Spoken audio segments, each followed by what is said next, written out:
Hello everyone, আসসালামু আলাইকুম। শুভ সন্ধ্যা সবাইকে। তো আজকে দুপুরে রান্না করেছিলাম আলু আর টমেটো দিয়ে একটা ঘন্ট রান্না করেছিলাম। আমাদের দিনাজপুর জেলার এদিকে এরকম করে রান্না করা হয় এই তরকারিতেই। তো প্রথমে কড়াইয়ে তেল দিয়ে দিলাম একটু গরম হওয়ার জন্য।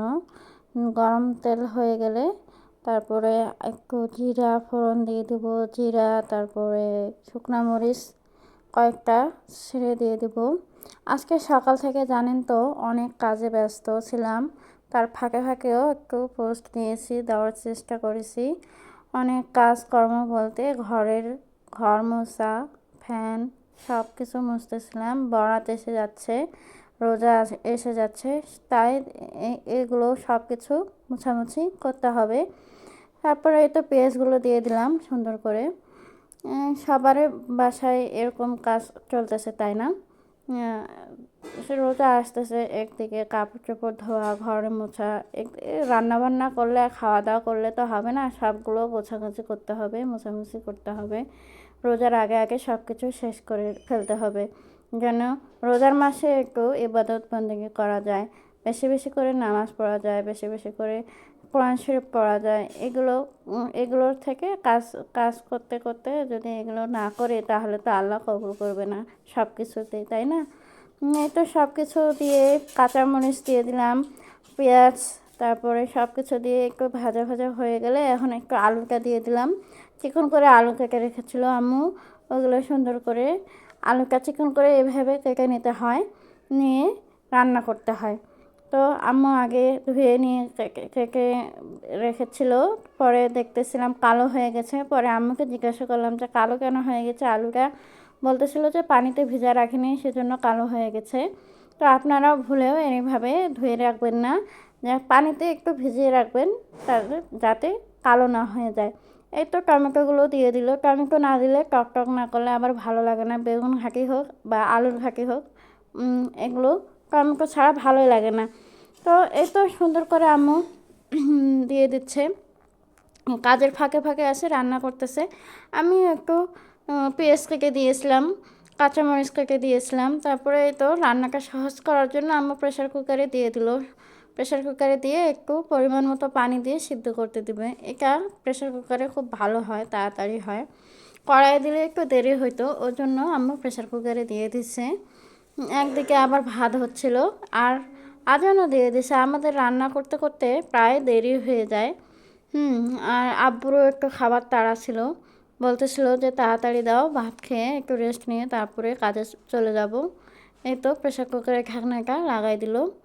আর আমি এদিকে আবার ধনিয়া পাতা দেওয়ার জন্য ভালো করে পরিষ্কার করে ধুয়ে নিচ্ছিলাম, যাতে বালু যেন কেসকেস না করে, বালু থাকে সব সময় ধনিয়া পাতাগুলোতে। ওই জন্য ভালো করে পরিষ্কার করে ধুয়ে নিচ্ছিলাম ভালো করে। তারপরে এই তো আবার প্রেশার কুকারে দেখলাম সিটি দেওয়া শুরু হয়ে গেছে, তো সিটি দিচ্ছে এখন। সিটি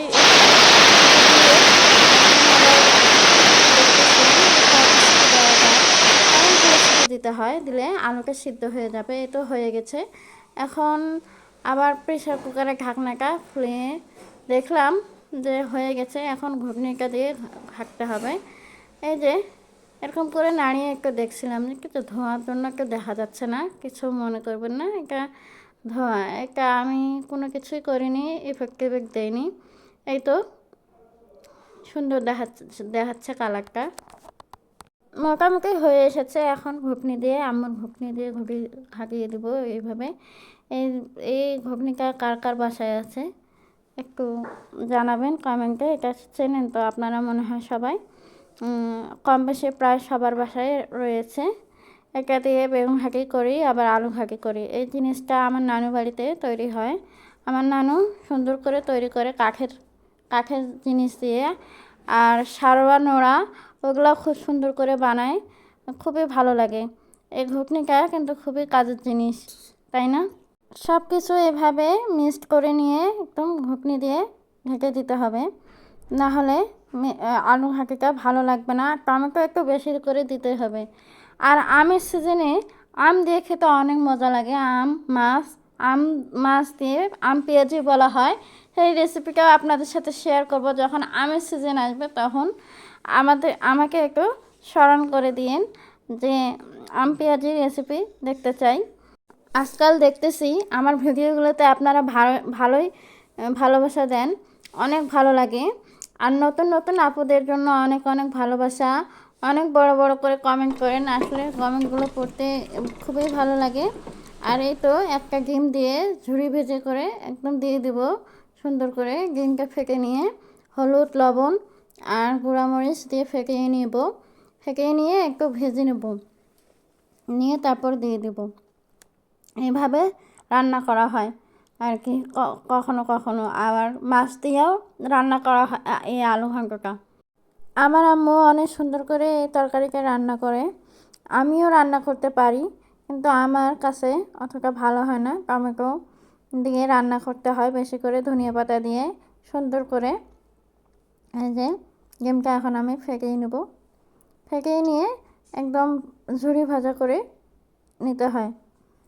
তো আজকের দিনটা এরকম কাজ করেই ব্যস্ততা মানে শেষ হয়ে গেছে। সকালে উঠছিলাম, তেল দিলাম না, একটু হাঁটাহাঁটি করে তারপরে আসে আবার একটু রেস্ট নিয়ে আবার নাস্তা টাস্তা করে কাজে ব্যস্ত হয়ে গেছিলাম। এই তো ধনিয়া পাতাগুলো এখন কেটে দিচ্ছি। ধনিয়া পাতাগুলো ধুয়ে নিয়েছিলাম সেগুলো কেটে নেব কুচি কুচি করে। তারপরে তো ডিমটা এখন ভেজে নেব এরকম করে তেলে। ডিমটা ভেজে নিলে ভালো লাগে। আলুর ঘাটিটা কার কার পছন্দ জানাবেন। আমার তো খুব পছন্দ বেগুন ঘাটি আর আলু ঘাটি। নানি বাসায় যখন আমি ছিলাম তখন নানি সুন্দর করে এই আলু ঘাটি আর বেগুন ঘাটি রান্না করতো। নানি বাসা থেকেই আমি এগুলো খেয়ে এসেছি আর খুবই ভালো লাগতো। এতে এখন আমার ধনিয়া পাতা একটু দিয়ে দিল, ডিমটা যেন একটু সেন্ট হয় আর খেতেও ভালো লাগে। তো সুন্দর করে বুদ্ধি করে এত সুন্দর করে দিয়ে দিল। আমি ভাবলাম যে ধনিয়া পাতা কেন দিল, তারপরে বুঝতে পারলাম যে একটু সেন্ট হবে, সেজন্য আমাকে দিয়ে দিল। হয়তো আলু ঘন্টটা হয়ে গেছে। এখন দিয়ে দিল প্রেসার কুকার থেকে নিয়ে কড়াই, ডিমের মাঝখানে আবার নেড়ে দিলে। হ্যাঁ, এরকম করে করতে হয়। খুবই ভালো লাগে। দেখুন কালারটা অসাধারণ এসেছিল। আর খেতে তো বলার বাহিরে একদম এত চমৎকার লাগছিল। আমার মুখে মনে হয় এখনও লেগে আছে। আমি ভিডিও এডিট করতেছি অনেকক্ষণ পর। আমি খেয়েছিলাম দুপুরে, কেমন হয়েছে না হয়েছে। তো গরম গরম ভাতের সাথে গরম গরম আলু ঘন্ট অনেক মজাদার হয়েছিল। আর এই তরকারিটা সাদা রুটির সাথে অনেক মজাদার লাগে আমার কাছে।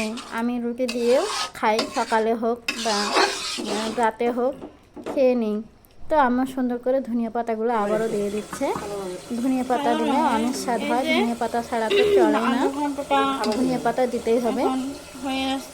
তো তরকারিটা প্রায় মোটামুটি হয়ে এসেছে আমাদের। আবার একটু নেড়ে নিচ্ছি। নেড়ে নিয়ে একটু কিছুক্ষণ বলক উঠলে তরকারিটা হয়ে যাবে। আমার এই ভিডিওটি যদি আপনাদের ভালো লেগে থাকে তাহলে লাইক কমেন্ট শেয়ার করবেন। তো আমার জন্য বেশি বেশি করে দোয়া করবেন। এই তো হয়ে গেছে প্রায়, নামিয়ে নিলাম এভাবে বাটিতে করে সুন্দর করে। দেখুন অনেক সুন্দর কিন্তু হয়েছে তরকারিটা। কালারটা দেখুন জাস্ট ওয়াও এসেছে, ওয়াও অনেক সুন্দর। আচ্ছা, কার কার খেতে ইচ্ছে করছে জানাবেন। আসলে আপনাদেরকে যদি আমি খাওয়াতে পারতাম অনেক ভালো লাগতো। আমার ডেলিগেশনের পক্ষ থেকে আপনাদের অনেক অনেক শুভেচ্ছা রইল এতক্ষণ আমার সাথে থাকার জন্য, আমার পাশে থাকার জন্য। ধন্যবাদ সবাইকে।